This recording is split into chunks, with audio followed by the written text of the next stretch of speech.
Okay, I'd like to call this meeting to order. Would everyone please join me in the Pledge of Allegiance? I pledge allegiance to the flag of the United States of America and to the republic for which it stands, one nation, under God, indivisible, with liberty and justice for all.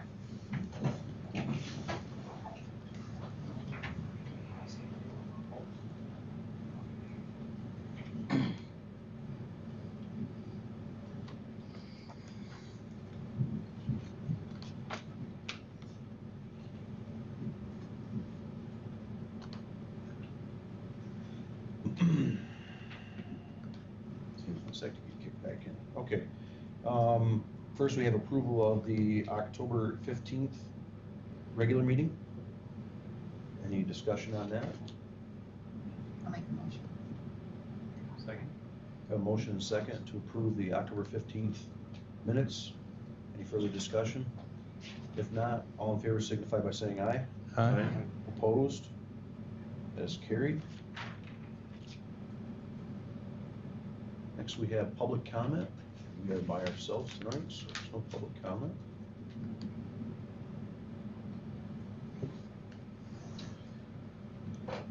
Sorry, I didn't want to. I think there were some kids up here.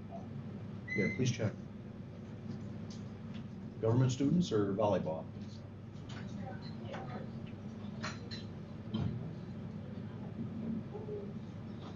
Okay, we'll take a second, let them get situated.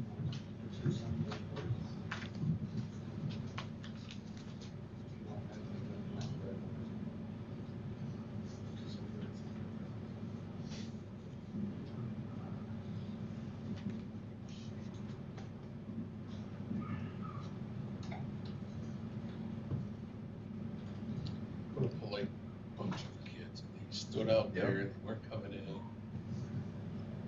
Sorry about that, we didn't mean to have the door shut. Welcome. Just remember. Thank goodness for Mr. Cutting.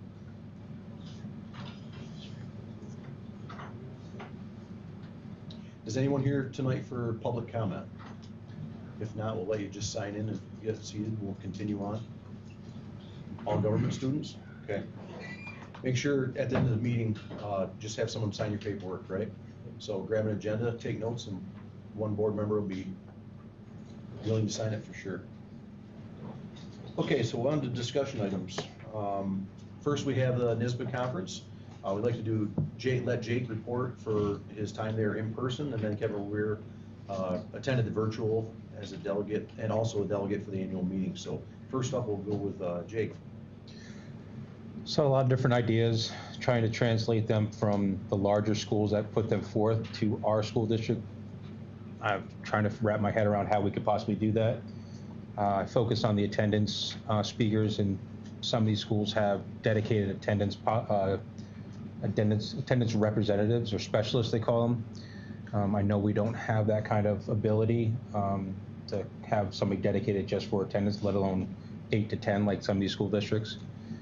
Other than that, it was just a learning experience for me for the most part, and got to meet some of the board and talk to some other board members and get their ideas.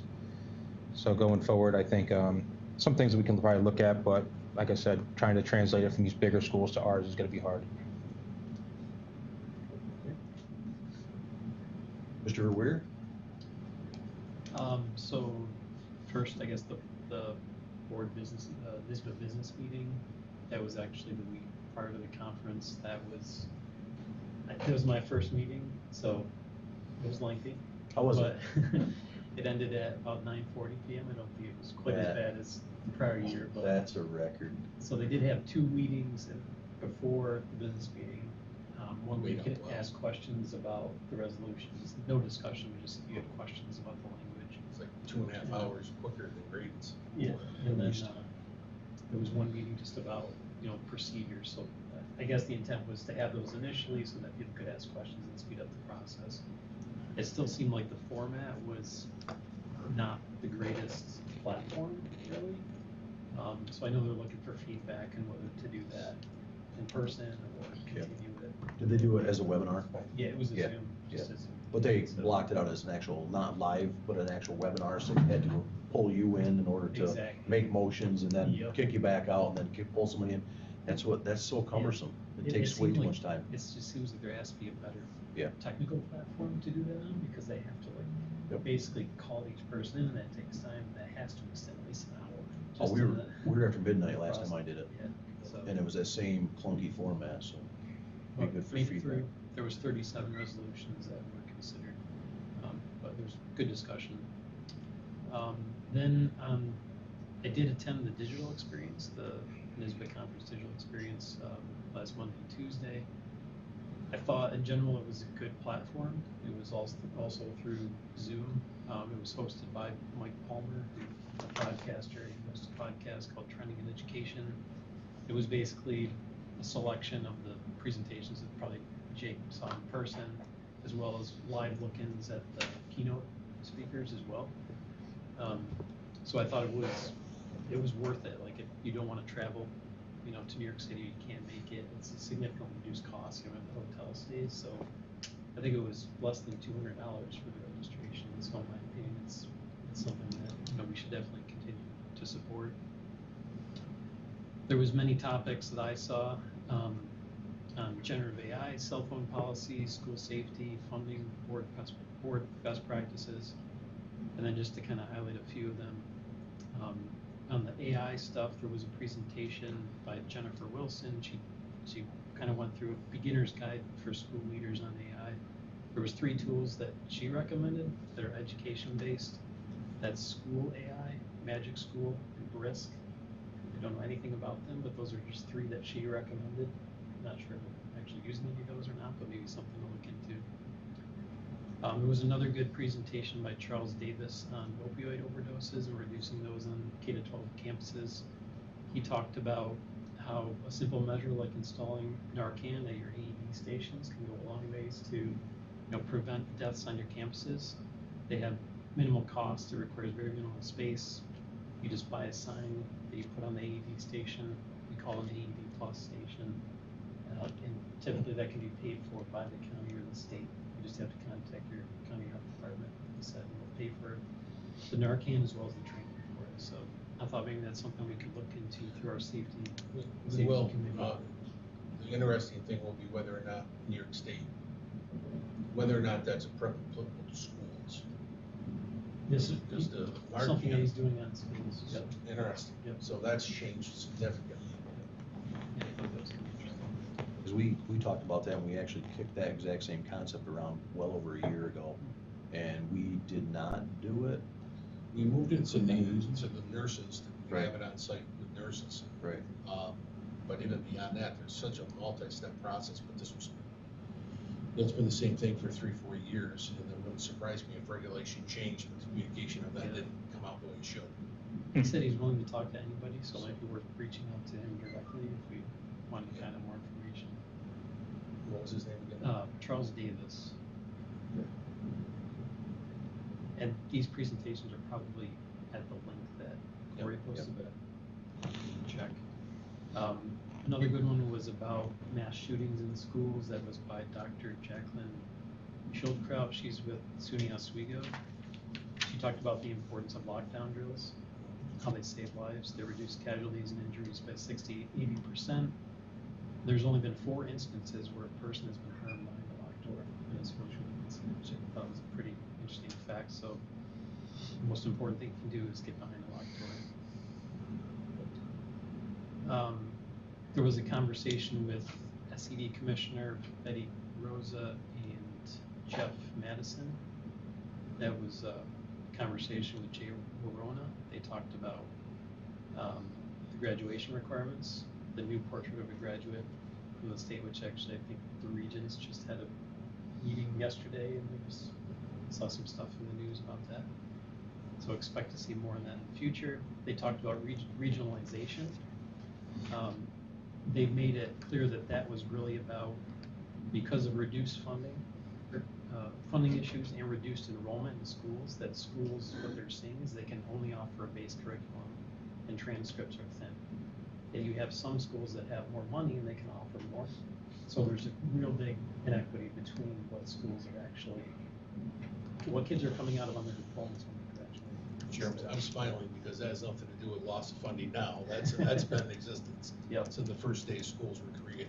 So what they're really looking at with this regionalization is studying, what some schools are doing well, what are the programs that are working, and then what are the roadblocks to those funding and policy related that prevent them from happening in other districts where they're not great.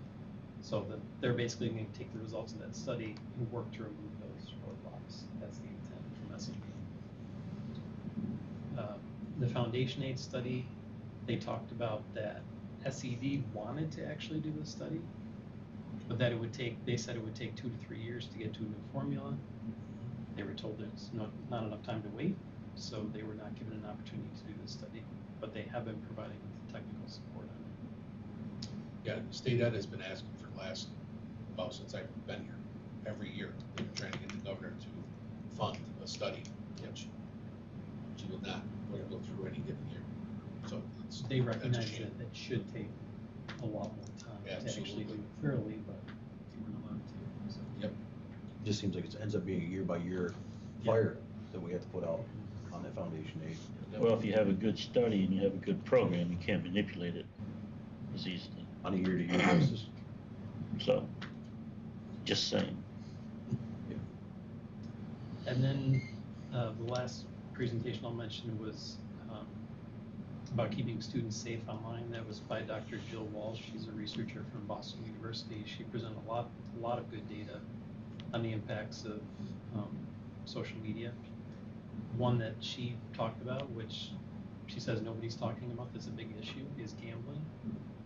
50% of middle schoolers and 80% of high schoolers have participated in online gambling. And 14 to 19% of high schoolers meet criteria for gambling is a problem. I thought that was pretty interesting. And a lot of that she's seen is since the 2018 legalization of online sports betting. There's been a significant increase. She talked about cell phone policies. And looking at the data, there's not a lot of data out there right now just because it's so new and there's so much variability in the policies, so it's really hard to say yes, the data is showing this. But she said in general there's some findings that they are seeing that if you just by not having your phone next to you, that can lead to improved long-term retention of information. Kids are using phones as social weapons. If a kid drops a tray in the cafeteria, their first thought is, did somebody get that on video, right? Because they're concerned about how that's gonna just go viral, basically. So by removing them, there's actually, kids are actually feeling safer because it's not being used as a weapon against them. Kids feel more connected when phones are not there. Teacher morale can be improved because they put a lot of time into their lessons. They feel like kids aren't paying attention. If you remove the phones and the distraction, then it can actually improve teacher morale. Students generally do not have as much pushback to the policy as you might think, but parent pushback about the safety is real and it is hard to address. She talked about what a policy could look like. She suggested doing it in incremental steps. Consider starting with the younger grades because there's fewer considerations there. As you get into high school, you have to, consider whether students have jobs, and they actually have to have access to that device to communicate with their employer. Some of the options that schools are considering are having completely phone-free schools, phone-free space, or phone-free time, or a mix of any of those. She said that no matter what, all schools should have a policy to have no phones in bathrooms and locker rooms, and that student, parent, and staff input is key when developing cell phone policies. So she presented a lot of really good information.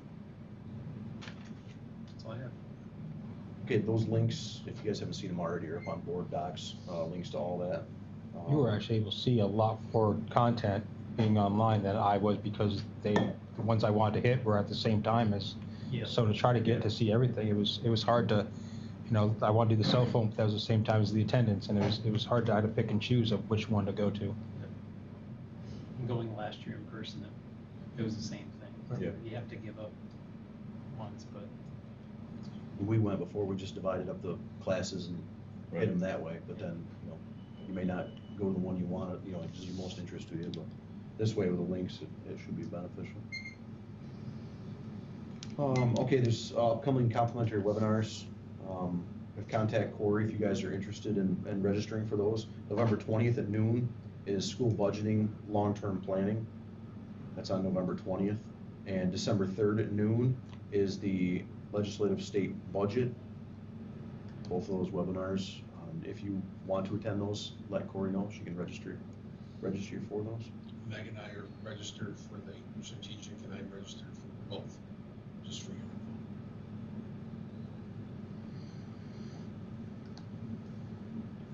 Okay, facilities committee met on October 22nd.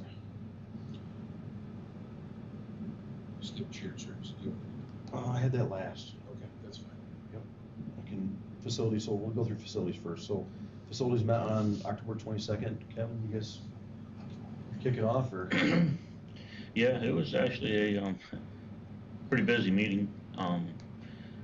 Discussed the moisture barriers and stuff at the Townsend School and just some of the space underneath it, and really was working some out on a 5-year plan and just different things of trying to move forward, trying to keep it as a overview. Looked at the bus garage options there, so we've got definitely different things. One of the things we discussed was whether to renovate, build again in that place type of thing, or fix, repair versus relocate. I mean, so there's if we go down each rabbit hole with everybody, we're going to be here the rest of the night discussing that, because it was a lengthy meeting that night. And So I can summarize at least the bus garage piece of it. Long story short, the electrification of buses, the size of the buses, both length and height, will not fit in the current garage space. If we have to adjust the footprint of the garage space either out or up, we're going to run into improvements of more than half the value of the actual structure itself. And once we do that, we have to comply with flood law. School districts, being sovereign entities, can get away with some local codes of not compliance. Flood law is the one you cannot. So Dr. McDonald and myself called Shelley from our planning department down to discuss some of the funding options that may or may not be out there, including FEMA themselves, as far as where can we go. So we came up with a real quick game plan. Our staff at Soil and Water, working with the planning department, is going to write an application to, it's actually almost complete right now, the CWC, to ask for a feasibility study for relocation. Because the problem we have is, again, complying with the flood laws in a floodway is going to be impossible. So once you touch it, you're gonna have to most likely relocate it. There's no elevation you're gonna be able to do. There's no way that we can think of to get around it. So now it's a big funding issue, because relocation of that is probably in the tune of $13.5 million. So we were like immediately struck with, we have to come up with some help here. So there's some other schools that Dr. McDowell brought to our attention, said these use FEMA funding to move out of flood plains. In their cases, they were in a 100-year floodplain. In our case, it's worse, we're in the floodway. So we asked Shelley, and we're gonna go down those avenues to try to find FEMA funding. FEMA funding is 75-25. If we have to come up with 25% of $13.5 million, we're in way better shape than if we had to come up with all of it. Quite frankly, that would take our next capital project and it all go towards that, which we don't want to do. So the CWC also has construction dollars related to relocation of those, and I believe when I checked with them, and we're gonna go through this and verify all of it, but I think it's up to $500,000 of funding available for the construction of it. If that's our local 14% match at 500,000, we're talking multi-million. So we have avenues. There's good news in the fact where I think there's at least an open light as which direction to go to find funding to be able to relocate that. But it's going to take first the study from CWC, which they're willing to do and is funded wholly by CWC. We'll turn in the application. If we're successful, we've got those dollars. They'll look at multiple parcels around the district to say what makes the most sense to move to if you have to move there, including our own. They will also pay for full design of the structure, which is good. Any stormwater stuff like we did in the parking lots was covered by CWC last time, because being in the New York City, we have to comply with New York City's rules and regulations as per the watershed rules and regs. And all those upgrades are also CWC fundable potentially. So there's a lot of avenues that we can use being in the watershed to hopefully make this thing whole, because if we touch a building and the state forces us to change the size of the building because of the electrification of buses, you know, we're stuck in an unfunded mandate to the tune of 13.5 million. We have to find a way out of. And so we're headed the right direction. We've got all our feelers out. We're already taking those steps and we'll report them back to you as soon as we get any details back. But that pretty much sums up the whole bus garage, but we could spend the rest of the night talking about it. But without those answers of where do we come up with the funding of it, we're stuck. We know we have to move it to comply with flood laws, so we have to just start finding out how do we fund that. And then what do you do with the space? We'll have to consider that. What the tax rolls say about limits on the space, you know, we'll have to consider all of that. But this is, again, funding of electrification of buses has driven this result, which means change the building, which means flood laws have to be in compliance, which means, you know, so it's trickling down, and it's gonna cost this district a lot of money to be able to do that. So that's where we're at with the bus garage statement. Great, CWC will cover the funding for the design. We are, But I talked to Tim Cox over there, and he said, first things first, ask for his feasibility study, get that approved, get on that scenario right there. And he said the funding availability for these programs is construction dollars, design dollars, and the feasibility dollars. So I would think we automatically would qualify those, we do all the paperwork, it would so. still be through our existing consultant, or design consultant. Yeah, they can be. Labella has done several of their other ones for some of the other work they've done. They have a retainer, if CWC has that route. So I don't know specifically who's gonna do the design. We're in a much better place, I think, because we already have a conceptual footprint on paper. So we'll be able to handle that to them. So that won't be an extra cost. If we already have, like, for example, if we have up here somewhat figured out, our architects are just gonna hand it to them and say, here's what we think on our parcel, right? But if they have to do design on a different parcel, maybe a different consultant will handle that. So we'll iron all that out. I'm not positive on those things yet, but. We're continuing with design work as a parallel, because we need to get a conceptual design, finished to the point where New York State would do a preliminary examination of it to determine aidability. So we actually are meeting tomorrow, I believe, or Thursday, with the architects and to detail and finalize that out. For the new site. For the building itself, not necessarily the site, just the building, for the new building, of how much of it would be. They'll let you know, if you lay it out, how much of it will be aidable or not aidable. So we're working through those details to get enough of it done, to get information from them on how much of the building we can get. Because if we have a funding gap, we need to know what it is right up front to make decisions on. And there's discussion between whether or not you can use it as service funding versus storage fundings. There's a whole bunch of different things that Yep. are little cogs in the wheel that they're trying to jump through to make it, Yep. you know, it's. Creative naming of the uses might help, and Yes. that type of thing. For example. Pulling designs that have been finished Yep. around to get ideas off of each one and put best practice in place. Just up here, theoretically, the site could be potentially off behind near the tennis courts area. Now you're impacting fields, traffic, electric to that site. All the stormwater has to go somewhere off that, which direction is, you can imagine what that opens up from a campus standpoint. So. That's what I was kind of wondering for the on-site, has that been vetted that it is a viable alternative still, or is that? Yes, based on offsets of streams, any of the cultural stuff, based on those offsets of the footprint is the only thing that's cut as a viable, yeah. In terms of like master planning for school property here, though, like. They has that laid out. really been considered that what the long-term use of some of the space would be, and how you need it for other. I don't want to use the term rudimentary, but what they have on paper is going to be rudimentary as far as what do you do with fields?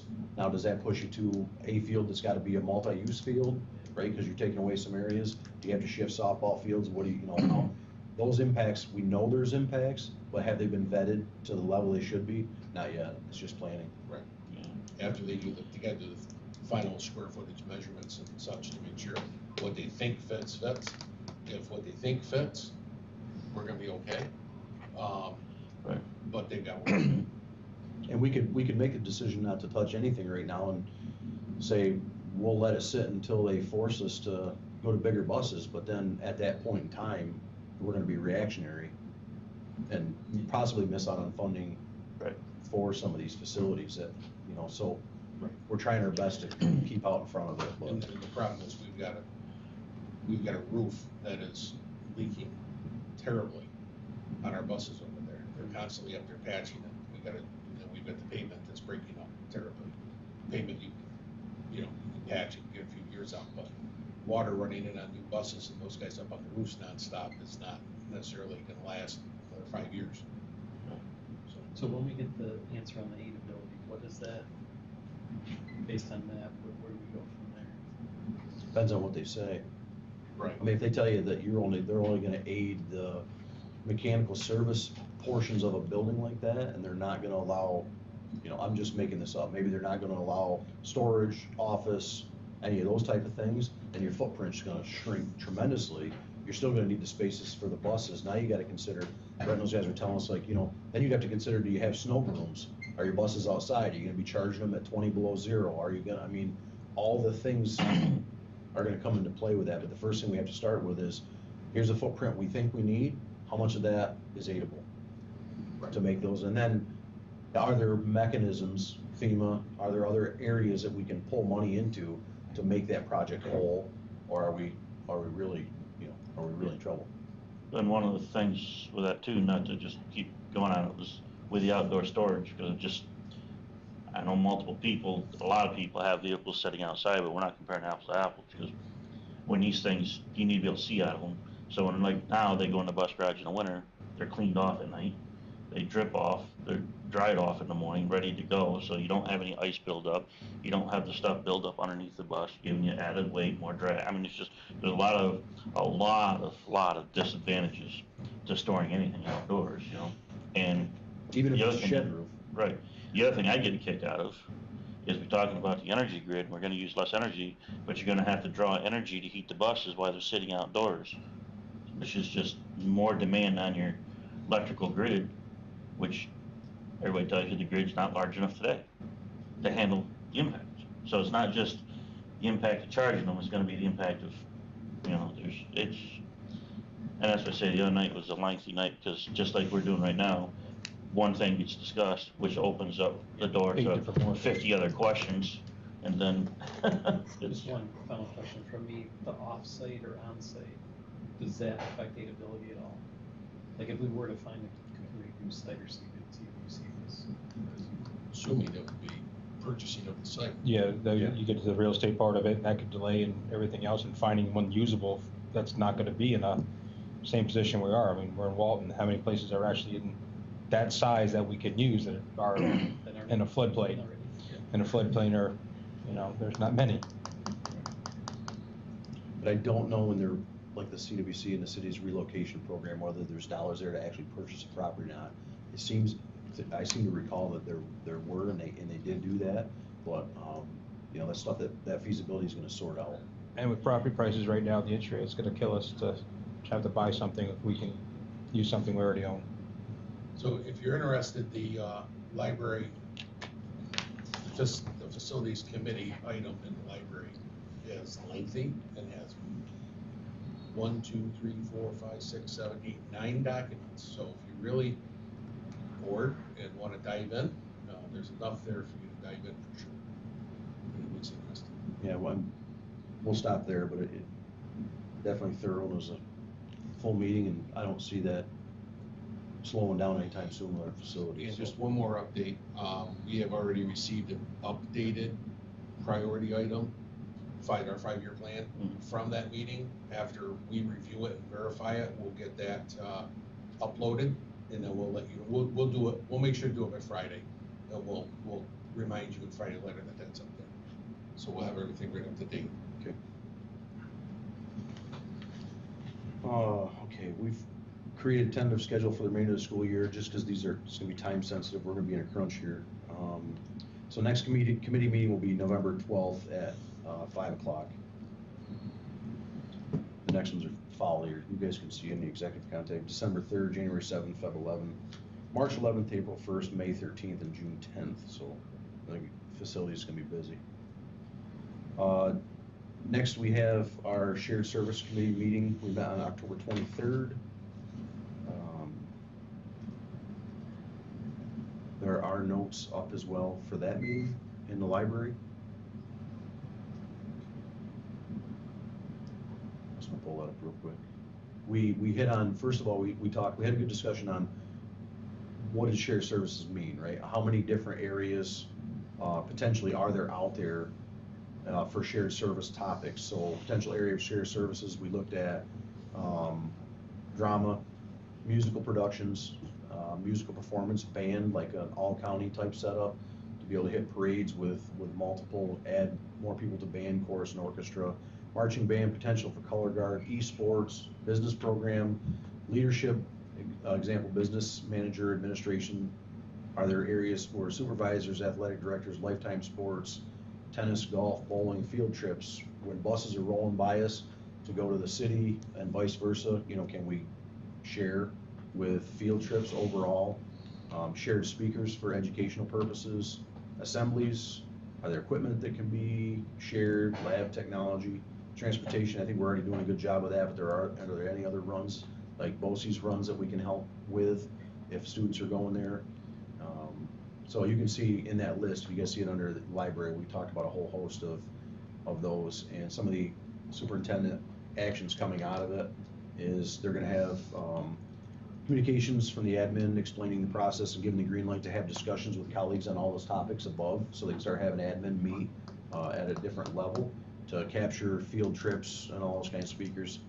Development of a spring retreat, and that's actually would be a board retreat, the two boards themselves, to get everybody in the same room so we can all have our ideas kicked around and discussion with shared service. And admin as well, sorry, boards and admin on that retreat. And development of article and shared services committee, including history, current, future opportunities, something like that, to kind of develop more of a communications piece on where we're headed and what the opportunities are, so we can start getting both communities on board and actually get input from them if they have good ideas of other things that can be shared services. Get those to our attention through output and community documents. So if the state needs an example of what regionalization can look like without all the 45 pages of data that they made me fill out, we can show them. Because this is an example of actual regionalization discussions. Yeah, it was like they said, we sent a bus and a half down to New York City for Hamilton, Yeah, and they sent half a bus. Right. So, simple things like that we can use and work together on. Just a couple questions. So my understanding for the shared services committee was that it wasn't just going to be specific for Walton. So obviously it's really important that we're talking to them because right. they're an obvious partner, but that we would also look to other regional districts for opportunities. And I just noticed the title here was titled Walton Downsville Shared Services Committee. So Well, because that's directly with them. So then if my thought was, I created the template on this, but my thought was if we have one with municipalities, we title it, Walton with Walton Township in Delaware County. If we're meeting with Franklin or we're meeting with whoever, we just type it with that, we template, and then we capture those discussions to be able to capture the history and where we're gonna go.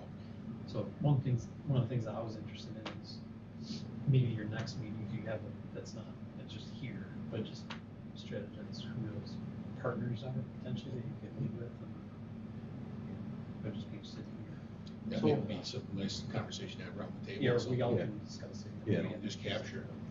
Yeah, we have long-term, we have standing community meetings that are once a month that bring in a lot of our local partners. For example, DPW from the county standpoint, from the town standpoint. So if you had a snow removal where all of a sudden Brett's like, I need 5 dump trucks over to the Townsend school this weekend because we can't shed the snow over the fence, right? That would automatically have those conversations. Those relationships would already be built with the town, the county. So we have already been doing that behind the scenes, but I think those discussions may foster new ideas and or document so everybody knows when you're going forward, how these already exist. So, yeah, definitely should have. One piece of information we'll grab too. We have municipality agreements, I'm looking at Brett, with the town and I think with the county. And I think they're detailed out exactly what we use them for. So we'll try to, I'll look back and try to capture more of a formal information on that and provide that to this, even to have it in this folder, the shared services. But we do have some municipality issue with it, so. Even like with other school districts too, like if there's a program that we desire to be part of or be or have at our school, that you have the information to start to track as well. If we have those conversations, if they arise. Well, part of what you'll love this, so if you recall, our regionalization, we have two regionalization things going on, right? We have the New York State that you heard of, and you probably heard about too down there. Part of the reason why you're hearing about it is because New York State's getting a lot of pushback because of the type of stuff that they put in that 45-page document. Everybody's going, we're not, you heard me kind of vent about this before, they're getting it across the state. So now the DSs are bringing back information from the state saying, please help us to let people understand this is a 10-year process. Every 10 years, we go through this. We're not looking to, do anything other than gather data and see if there's any barriers that we can assist, just like you said. But if you recall, we entered into a DCMO regionalization study where we had the outside group coming in and doing a study on their own prior to New York State doing it. They were on site last week, I believe it was. I added it into the Friday letter. They had discussions here. They were at every district but one.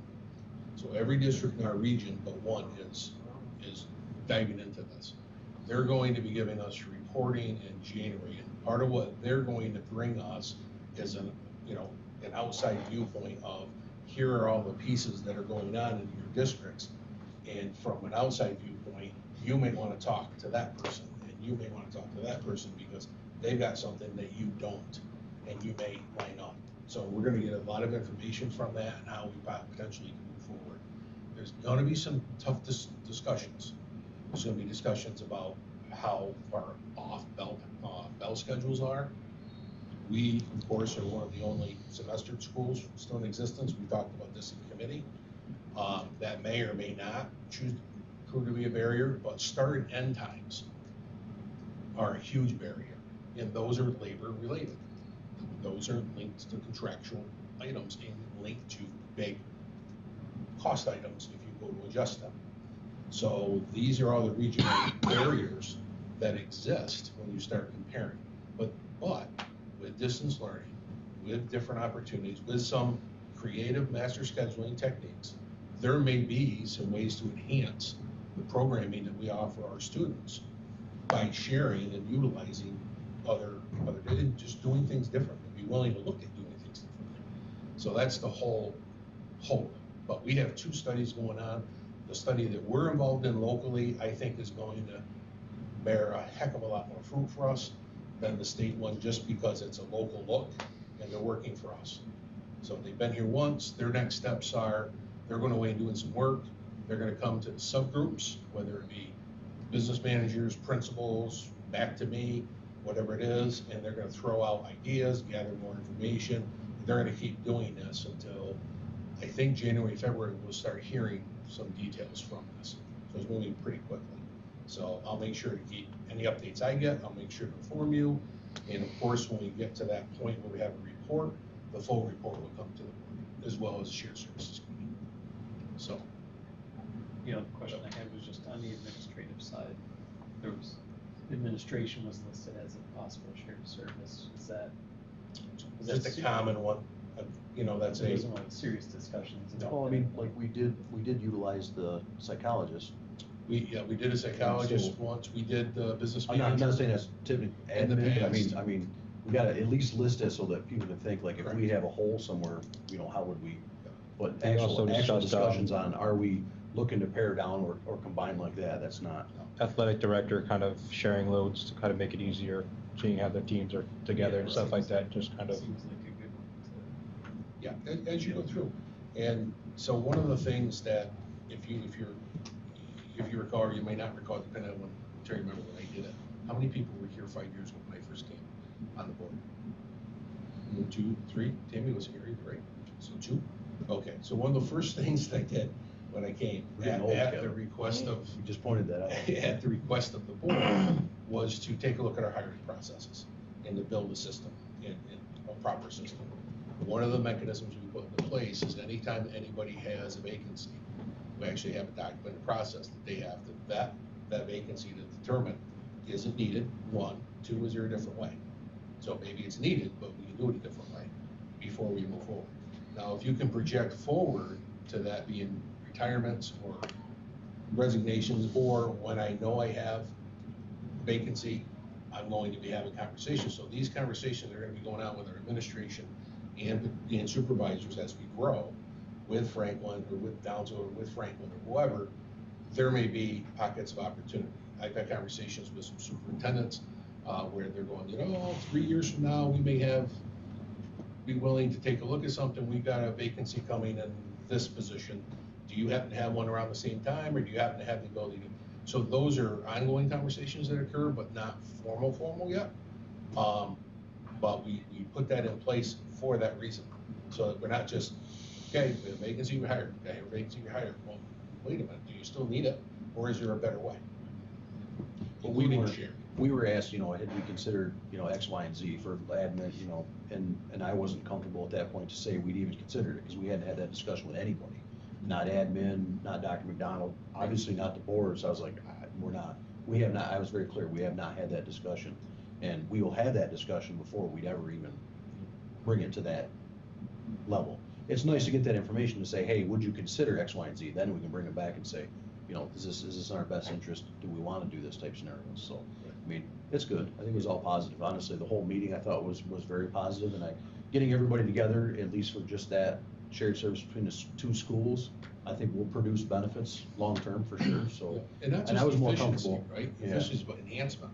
Well, I was really comfortable in the fact that they were open to get everyone's opinion there, have an actual retreat with admin and board, so everyone can be heard. I mean, that was nice to have that to come together. One reason I asked about the admin is that, because New York State is dangling money out there for the administrative side and it's significant too. That was, I think, information that said you previously, there was an article on that. For the increased funding, the aid If for. you join admin with other districts, then it's They'd have millions and to- millions of Correct, dollars. correct. It'd have to line, I mean, Yeah. a lot of things I would have to know, line I up. saw that on there, and I Yeah. was just curious what Yep. level was discussed so far. Yep. Okay. Committee. Okay, so our finance committee is gonna meet this Thursday, November 14th at 5:30. That's still on, good to go? Everyone? That's not this Thursday. Not- it'll be next Thursday. Sorry. November 14th at 5:30. Next week I can tell. We should schedule both a curriculum committee meeting and a policy committee meeting sometime between now and mid-December. So Corey has possible dates there. Do you want those populated? All those dates right there are for just those 2 meetings? Or we could look further. So far, these dates are still good. Haven't heard back. November 25th, December 9th, December 12th, and December 16th. The 2nd is off. So if you look at your calendars and just let me know if something does not work for you, we're just gonna keep whittling it down. December 12th and 16th definitely won't work for me, but that doesn't mean that can't be a curriculum committee.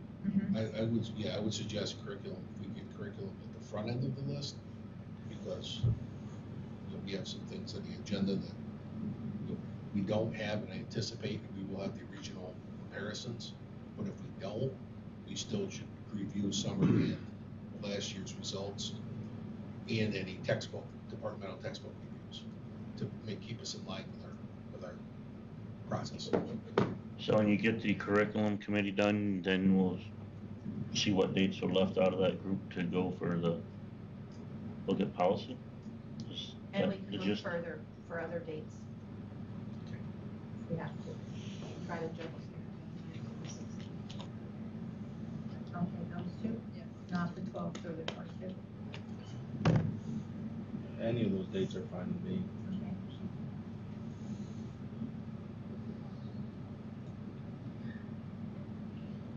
Okay, next we have our cell phone policy discussion. I know Kevin, you led us off with the NISBA side of things, but I guess just generally with the board, what our thoughts are. I'll let Dr. McDowell expand on, but it sounds like at the end of the day, it may end up being a local decision. There may be some state guidelines we have to look at, but it may fall to a local decision to be made. So I guess we're gonna have to start doing. It Homework and sounds background. like that's the direction it's going. If you recall, I think the last meeting we had mentioned something about policy. We said we hadn't gotten a update from NISBA this year. Well, the next day we got an update from NISBA. A small one, but one of the items on there is they did say that we can expect a cell phone policy coming to us probably in early January draft from them. So that will help inform our discussions. The question is procedurally from the board's desire to help the policy committee and the board form decisions on a policy. And it looks like, I think that what's going to happen, if you want my projection, is the state is going to mandate a cell phone policy with local authority and then give suggestions of what they feel we should strongly look at. The governor is wavering on her initial stance because she is hearing feedback and is seeing that there needs to be some local control and some options, and it's different across the state. So the question is, and I think Kevin, you brought up some of these points of the feedback related to this, to ensure that we're getting proper feedback from stakeholders throughout the district to do this. So internally, as far as staff, that's easy enough through the admin. We can come up with a process for that. We can actually come up with two separate surveys if we wanted to, one for students and one for parents. So that we have all three pockets of individuals separately for your informing. I think that probably wouldn't be a bad idea. Yeah. We do have a student council, right? We do.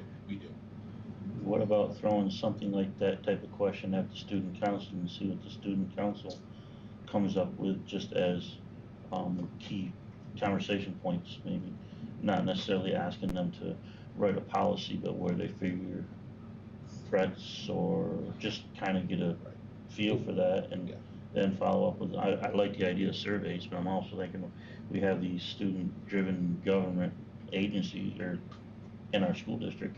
This seems like something that would be worthwhile. So would you Trying. suggest like creating a survey, feeding that survey data to that student council, and then have them formulate conclusions on that or opinions on it? Or actually guide the survey process as well? I'm thinking almost just kind of give it to student council as just raw and see what they develop from it. Maybe they'll come up with questions to put on the survey or something like that. Just kind of give us see where they. That was one of the Go with recommendations from the presenters, to find a way to have the students engaged in the process as much as possible. Especially on the front end. Yeah, Right. right. So I know different teachers have very different rules too, because right now it's sort of up to the teacher, if I remember. Within the parameters, yes. Well, right, but I think I think their perspective would be really helpful. Different teachers see which models work for them and which don't. Yeah. So we can having students be on board is important too. So sure. What if we went out initially, and then we'll come up with a process, a draft process bigger, but if we went out initially to, and I would say maybe, suggest that we expand it. We have two student councils. We have a middle school student council and a high school. We have two of them work at it, but in high school, we also have two other associated groups, three really, but two that are strongly formulated, one being Honor Society, one being FFA. So why not have those different groups give their different opinions, essentially, and work within organizations? More feedback's better. And then we can decide whether you want to go broader. We have BLT in high school that can easily take this on the high school perspective. It's organized from the staff perspective. I think this is something that they talk about regularly. Interestingly enough, true story, back when the current policy was created, I was the one who created it. I didn't create it in isolation, I created it with council. And the students were the ones that came up with this policy. That is, cell phones are allowed in non-instructional areas. They're only allowed in instructional areas under the guidance and direction of the teachers. And then there's discipline associated. And they're the ones that formulated that with me. So this is, here we are, how many years later, and the same, we utilize a similar process.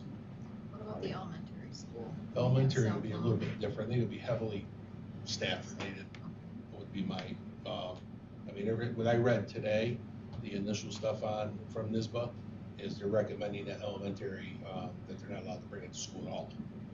That you just eliminate the cell phones for elementary age students, period. That's the recommendation.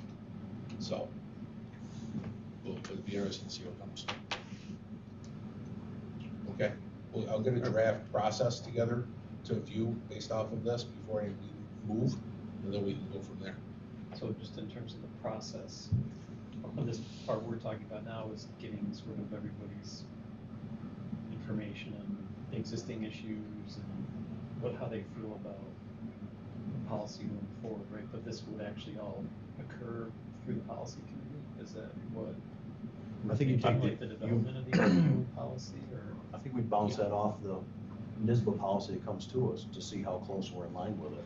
That might be the critiquing of the NISBA policy, the base policy they give us. If it says it's all under local mandate, you guys figure it out there, then our homework's, we're ahead of the direction already by doing the surveys and having the input. Yes. But if they come through and say, top down, thou shalt not, then we go, Well, try. we know they're gonna have a recommendation, but NISBA can't help themselves with that recommendation.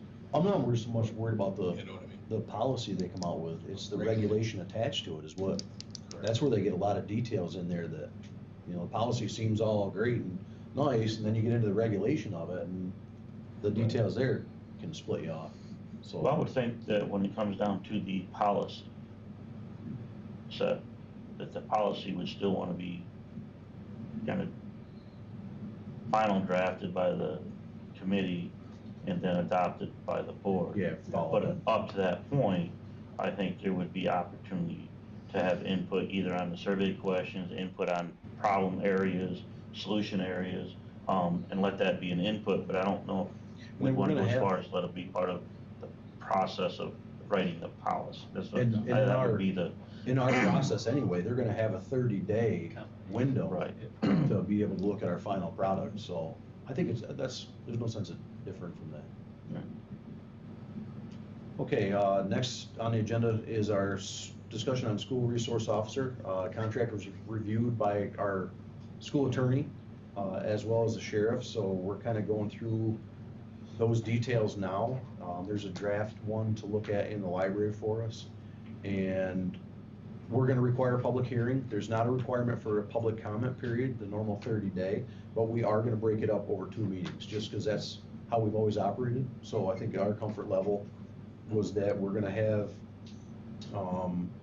the hearing with our contract, more of our contract details for the whole board to consider on November 19th. And then we're actually gonna look to approve the contract on December 10th.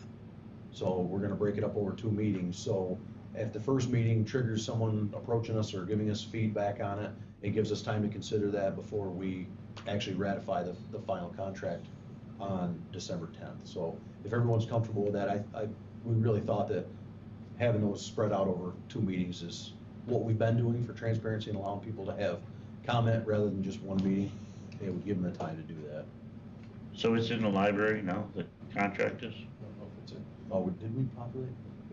I thought you said at the beginning here, we had it in. No, imagine we just got it back from the sheriff, so Okay. if you want it to be sent or populated in the library, we Populate can. it. Sorry about that, I misspoke.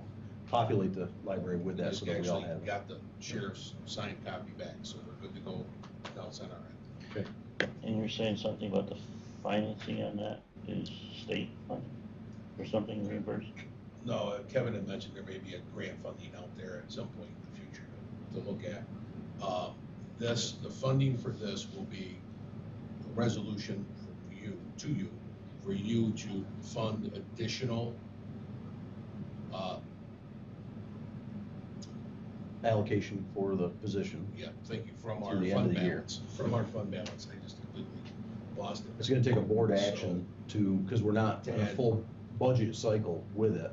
So we're gonna develop budget with it, but from start January 1st through June 30th, it's gonna be, we're gonna use fund, we'll have to have a resolution to approve fund balance Right.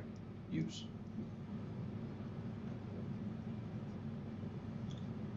Any questions on that? And the, how they're functioning and all that is in the contract? There are some details in the contract, as far as responsibilities from the school and responsibilities of the resource officer. I actually have a request to Sheriff DeMund for a meeting regarding not only those details, to go deeper than what the contract states and discusses, actual, day-to-day functionality, what's expected from the individual, all those details. We create it. They have many, many years of having a resource officer. Sydney and Harold campus at both seats has shared a resource officer for, I think, at least 10 years.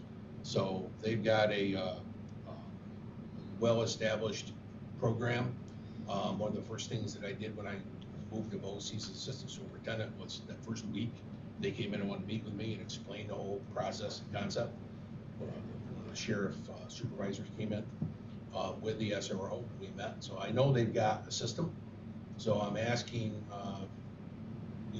probably for a meeting when we come back around to it, because the mid-year implementation is not the same as the beginning of the school year too. So we have some things we have to work out and figure out so that we can then figure out our internal plan, so we can get the right introductions to our staff, our public communications out there, and after a public hearing, before the implementation, the person shows up. And we have to have some communications internally, externally, as well as how do we introduce? What does it look like? How do we do it? Opening the school, that's easy. Opening the assemblies and, hey, we want to introduce new staff, including new staff. We have an SRO this year. This is the reasoning purpose. Make sure to say hi when you see the person, whatever the case would be. So mid-year, it's a little bit different. So we're going to figure all those details out. And I'll provide updates as we go through. So the contract dates are through when? The end of the school year. It would be beginning whenever we begin, first year, January, whatever, through June 30th. Through the end of the school year. So say through June 30th, but really, right to the end of the school year. Then the hours would click off, the last day of academics. And then you'd have, I mean, if you had summer school coverage, things like that, that would be in the next year's, I mean, I imagine we're gonna match calendars, school calendar with contracts, I'm assuming. Yes, So- correct, for the next school year. Because if you do have a need for, Yeah, I don't see the need in summer school. Our summer school numbers don't dictate needing to have an SRO on campus. I think it doesn't, to spend that money for that makes no sense. And so the 6-month cost is what? It would be approximately, like say 950 hours times $58 an hour, 50 something. So if you do the math on that, so approximately 50 grand, no more than 50 grand. So to give an estimate, a lot of that's gonna depend on, do you have that's with no overtime. sports, like, do you have sports coverage where you wanna have, I think those are the details. So I think what we'll do is, we'll populate the library, have Dr. McDowell populate that library with that base contract, and then just email a list of questions you'd have, details you want worked out, and then in his meeting, he can iron those pieces out and get answers to those and format that. And I will say, our intent, my intent would be to not have the SRO all of a sudden coming to the games and supervising. If we have a contentious concern, right now, we ask PD to come up for a bigger event or anything to stop in. If it's something where we have a big event or we have, whatever the case is, we're worried about the crowd control, then we'll have them come. But to, again, to be fiscally responsible, to pay the overtime rate of this SRO for 3-4 hours on top of this contract amount, I think it has to be based on need. So, Can I this is ask, just my opinion. not specific to the contract, but schools that have SROs that you're familiar with, how they evaluated the need to continue with a contract? Like on an annual basis of Well, I think the issue is, I mean, obviously, if you have an SRO who's engaging with incidents, that's an easy decision. But if you don't have an SRO who doesn't engage in anything, it's the relationship building and having the presence, I don't think you're gonna be able to do a measurement. You know, so if you say, okay, there's been zero involvement with an incident or an interaction or a time where unfortunately somebody had to be taken out of the district, out of the office and arrested by the SRO, say zero of those things happen, that doesn't show the value.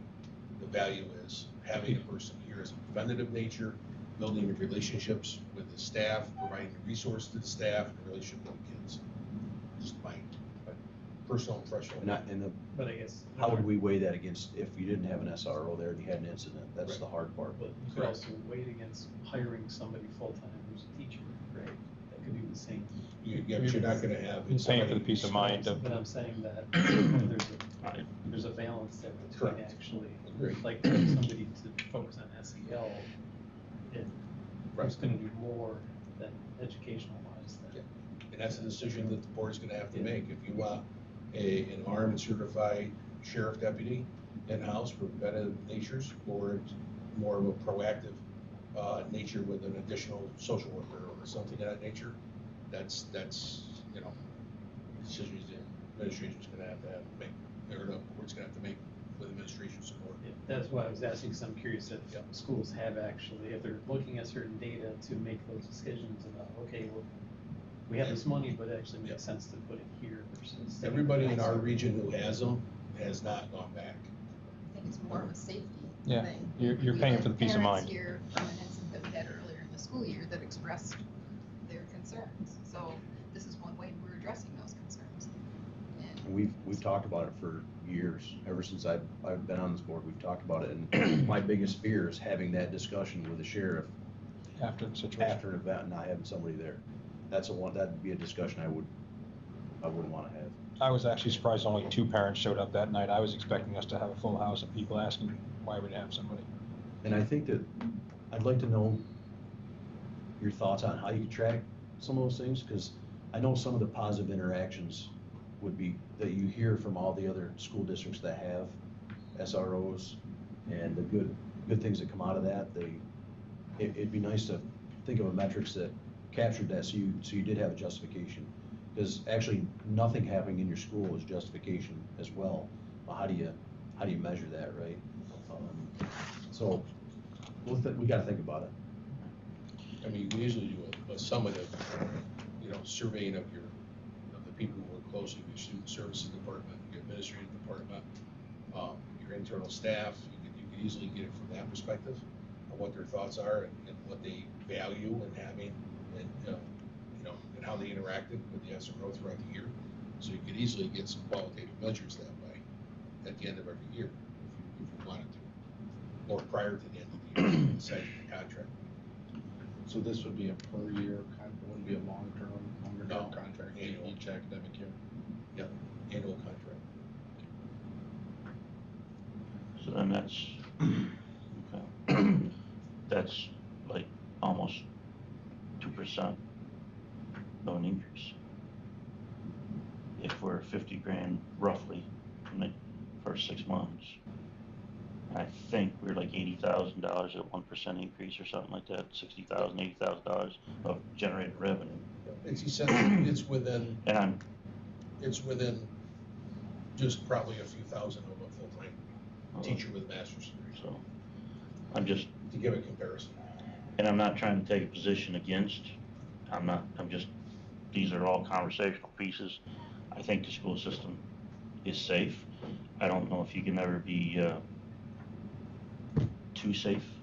I don't want to say that, but I'm just thinking that's why I just curious on just where everything and well, it'd be interesting. It'll be a conversation. And something to add to your thought process as we move forward too. I received notice on Friday, but I'm waiting for feedback to come back, so I didn't communicate it out yet. The $1.2 million grant that we submitted for an additional social worker and payment of the salaries for 5 years after the extension of the current grant we're in. We got denied it, but, well, one, there'll probably be another funding coming right up, so we're just gonna, I think we should just keep investing in that process and going forward.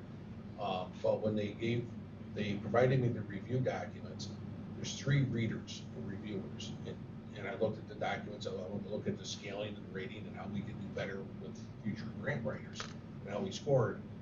One of the 3 readers was given the wrong document. They read and rated, it said Walton, but it wasn't Walton. So I responded, made an inquiry to say, you have a mistake here, not sure what that means. If they've already allocated all the funding, but maybe they didn't allocate all the funding. So I'm waiting to hear back. But, so right now, we have a denial. So in 2 years, or after, so not this coming year, but the next year, you may have another funding decision to make regarding social workers. So, just to, not to dampen spirits, but just to add that in there. But we'll do it again. We'll keep our eye open. If anybody sees any mental health funding sources, please ship them our way, and we'll keep pushing on. Okay, finally, a reminder, the Scholastic Achievement Ceremony is tomorrow night at 6 p.m. in the gym. Okay, now we are up to correspondence.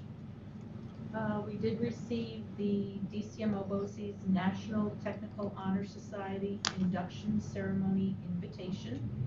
That will be on Thursday, November 21st at 6:30 p.m. at the Harold campus. And if you would like to go, please either respond to the calendar invite or just send me an email, because I have to RSVP for you. We could have as many as 8.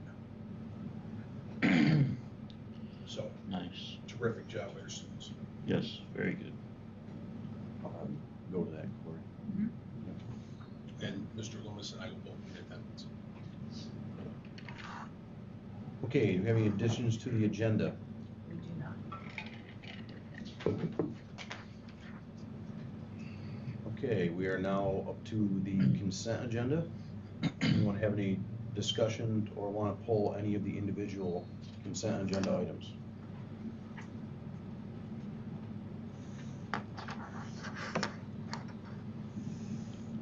None?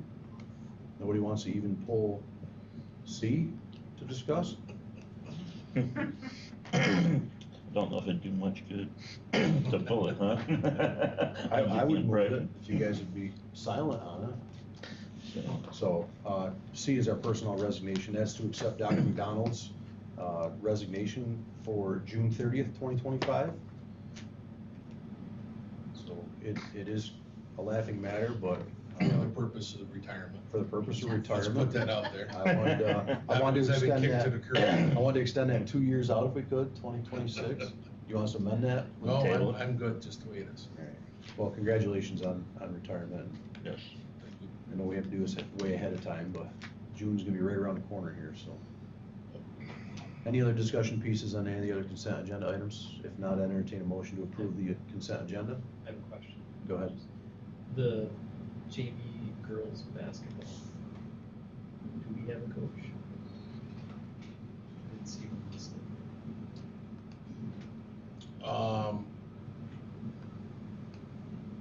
We may not be appointing that individual, it may be appointed from Downsville. Oh, okay, gotcha. I am not, if there's not one here, it's somebody we're appointing. Okay. But did that come, the additional details that we sent earlier, is that on that chart? Don't know. Okay. I can follow up. Okay, thank you. Just curious. Did everybody get those additional details in your email? Should have.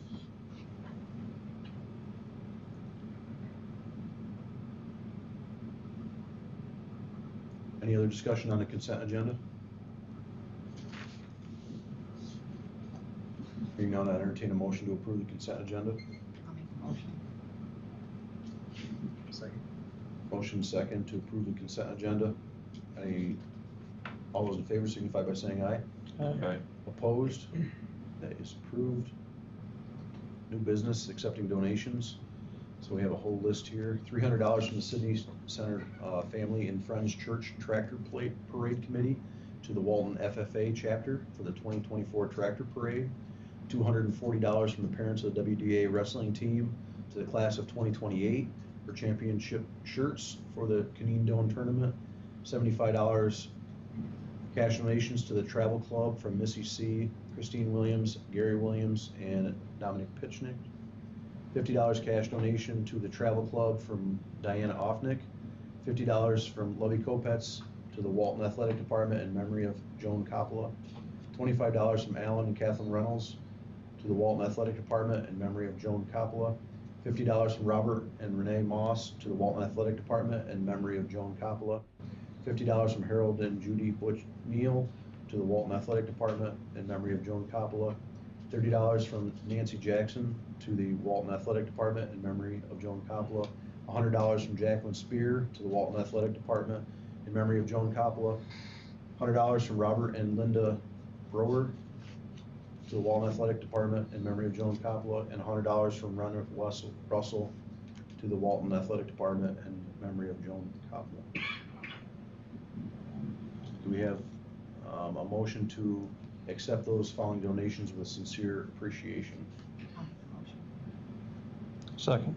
A motion and a second. All those in favor signify by saying aye. Aye. It's carried. Next, we have approval of the speech AC therapy coverage agreement.